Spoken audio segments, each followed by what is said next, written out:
একদিকে যখন কোচবিহারের মাথাভাঙা এই ধরনের ঘটনা ঘটছে, অন্যদিকে গড়িয়া মোড়ে কি ঘটেছিল তাও আপনাদেরকে দেখাই। গড়িয়া মোড়ে সেখানেও এই রাত দখল কর্মসূচিকে কেন্দ্র করে উত্তেজনা।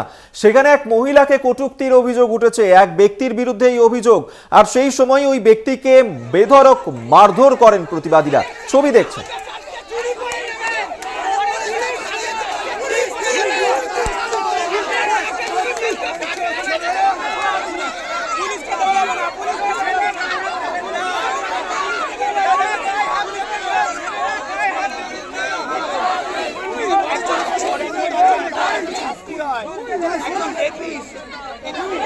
গাড়ির সামনে যাও, গাড়ি যাবে না, গাড়ি যাবে না।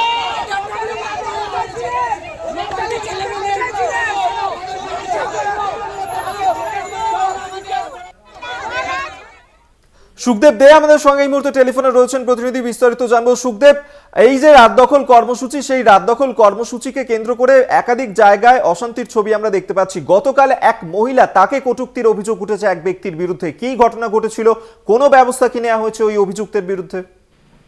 একদমই অভিক, দেখো গতকাল রাতে যে মেয়েদের রাত দখল ডাক দেওয়া হয়েছে, প্রকার সেই রাত দখলে হাজারে হাজারে লাখ লাখ মানুষ গোটা রাজ্য জুড়ে বেরিয়েছে।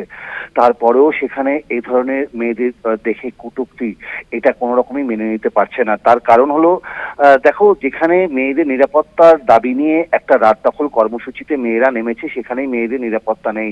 যেখানে হাজার হাজার মেয়েরা রয়েছে, সেখানে যদি এই ধরনের ঘটনা ঘটে, তাহলে যখন মেয়েরা রাস্তাঘাটে কাজে বেরোবে, কোনো কাজে বেরোবে, তখন তাদের কি অবস্থা হবে, এটাই তাদের এক প্রকার প্রশ্ন। তবে তোমাকে বলে রাখি, এই যে ব্যক্তিকে মারধর করা হলো, জামা ধরে টেনে ছিঁড়ে ফেলা হলো, এমনকি পুলিশ যখন তাদেরকে, এই অভিযুক্তকে নিয়ে যাওয়ার চেষ্টা করছিল, তখন পুলিশকেও একাধিকবার আঘাত করা হয় এবং পুলিশের উপরে বিক্ষোভ দেখানো হয়। পুরো হাজার হাজার মহিলা, পুরুষ থেকে আরম্ভ করে সকলে।